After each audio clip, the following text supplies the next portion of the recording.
Hello, this is Duty Paid, and today, if you've watched the previous video of me with the Antec 900 case, today we're going to have a look at the what I got from it. Now, when you're stripping down a PC case, you'll end up with blanking plates for the PCIe slots, which I got. They're sort of use, and then I got this piece of rubber that was from the top part. I got this fan surround that went on the original hard drive. Had locating pegs for the fan. Not sure how much use that will be. A couple of these round cable grommets which allow the cable to pass through and trap your fingers.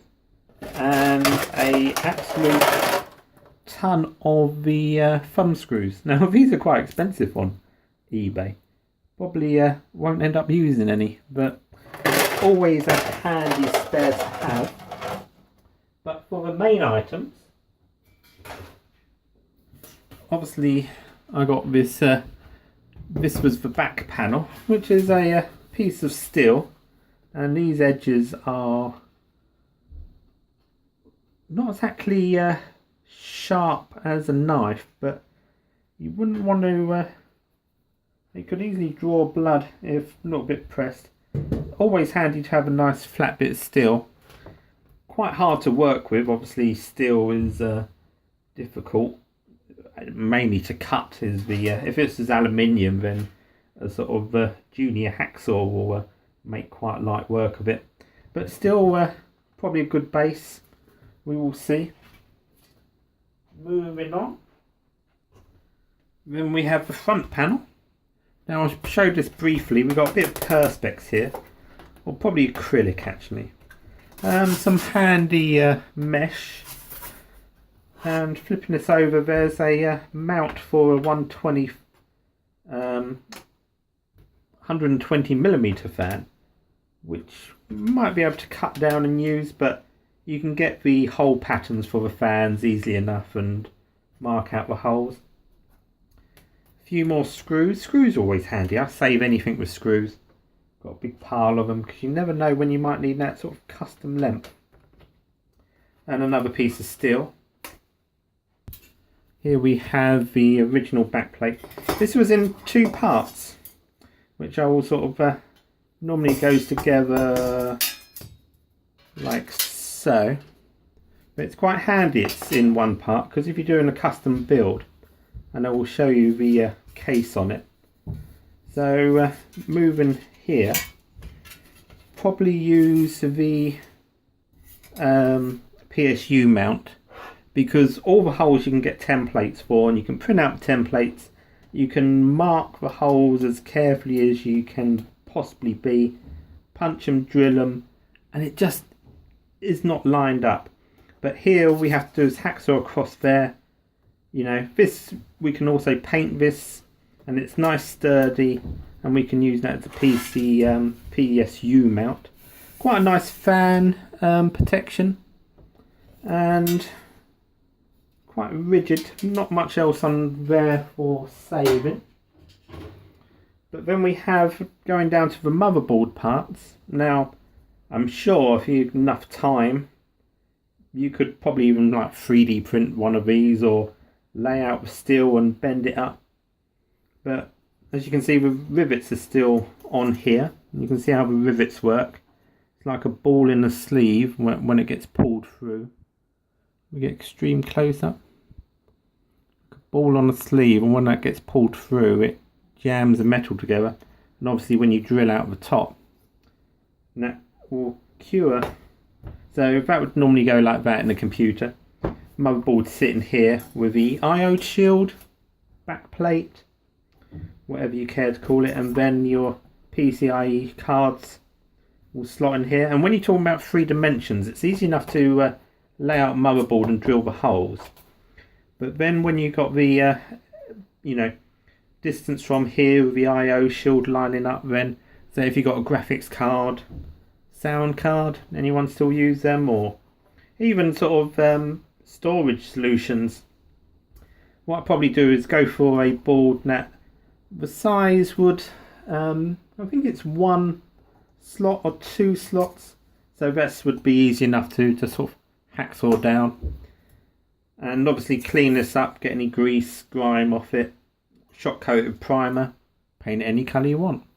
But useful part to have, especially in a custom build. You know, if this was a side panel of what I wanted to do, all I'd literally have to do now is draw around this, cut through it, sink that in, and use these as mounting, and it's all ready to go for the motherboard, which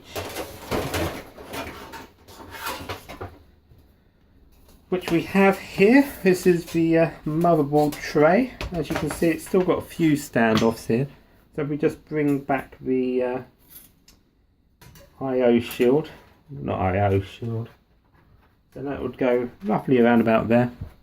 So we got the 3 dimensions, and this board was drilled for all variable sizes of motherboard, you know, even the sort of large, sort of weird server ones. And the this had a full ATX, it was a Asus P5KE, which is a wireless one. The wireless turned out to be just up to 2.4 gig, not even AC or Wi-Fi specifications. But you know, obviously this is the plain metal, which was popular at the time, but you know, you can't sell many PC cases with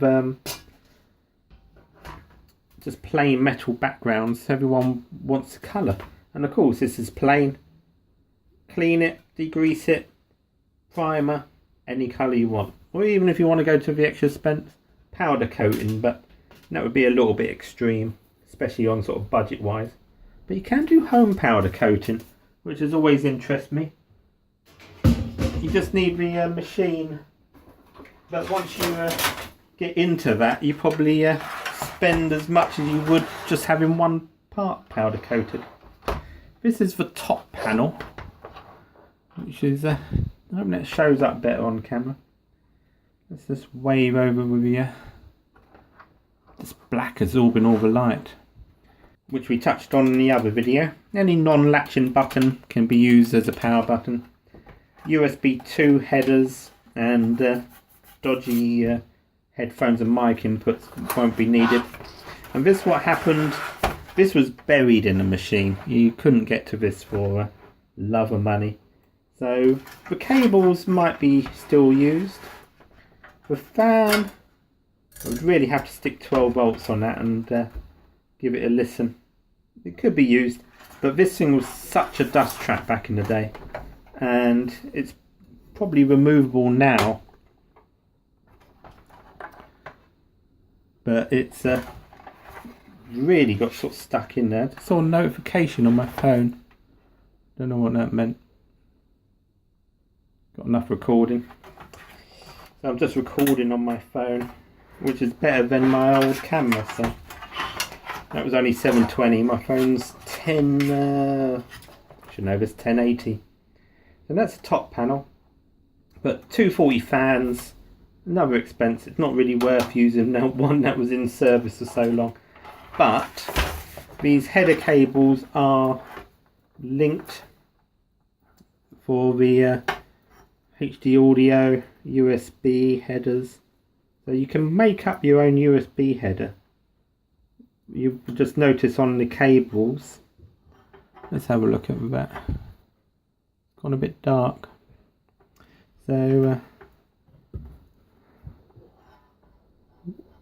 USB cables, literally power, negative, and then data plus and minus, 4 cables. So that would be easy enough to make up your own headers. No switch on there, I don't believe.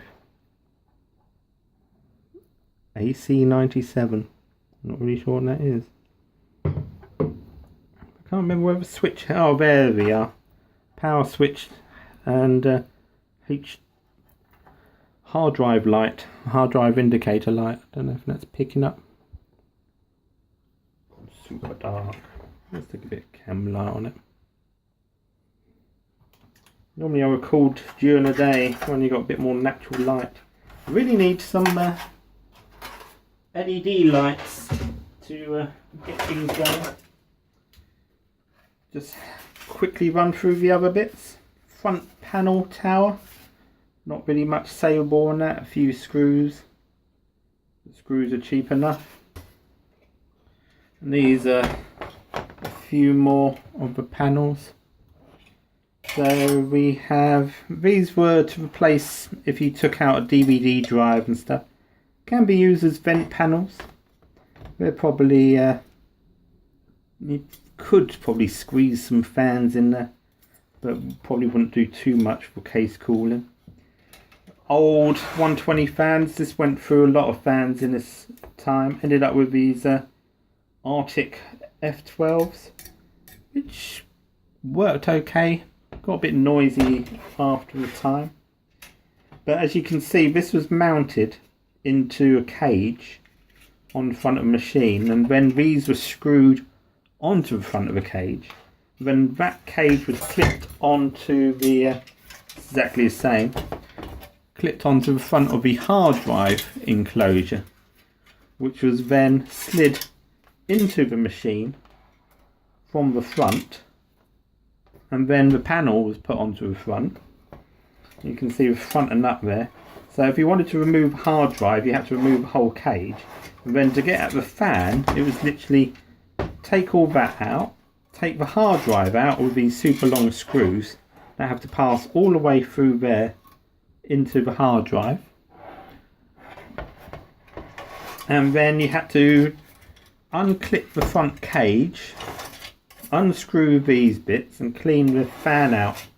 You know, it wasn't just a case of removing front panel, unclipping a fan, you know, or even if you got a front radiator nowadays, it was more difficult than that.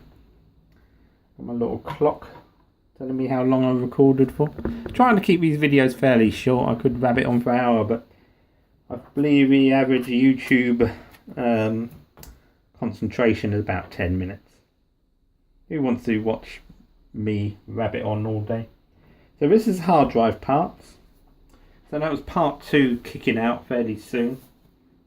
Part 3 will come up. We will look at what will be the donor case, but with things coming up, and I'm not sure when I will kick that video out. Hopefully next week we will have a look, see what's the donor case will be, which is quite exciting. It will be another style of build I've done, and hopefully you'll fit in. And I try not to, when you plan in a project, you try to think of a lot of things you want to do, but then that just adds another step. A bit like planning to go on holiday. You just think, okay, I'll lay on a beach for 1 week, then come home. And then you think, oh, but I do want to take that day excursion to wherever. Oh, and then there's a concert in town, I want to do that. And you end up with a huge holiday, and you end up laying on the beach for half hour and end up doing everything else. And that can be like with projects. You think of a project, and then you think, oh, but I could paint this, I could powder coat that, I could get in and do my own gold plating and have everything polished and have, you know, it takes your life labour to do, and at the end of it you think to yourself, I could have saved a lot of steps there. But we do these things not because they're easy, just to keep us amused. So I now have a pile of Antec parts. Do not cry for Antec case. He lived a good life, and we will always remember him. You know, press that thumbs up to honour the Antec case, who will live again in part and form. So until part 3, my friends, thank you for watching. Always leave a like, if not subscribe, to me rambling on. And on to part 3, the donor case. Oh no, the case to be. Title's still a work in progress. We will see you then. So thank you for watching, and goodbye.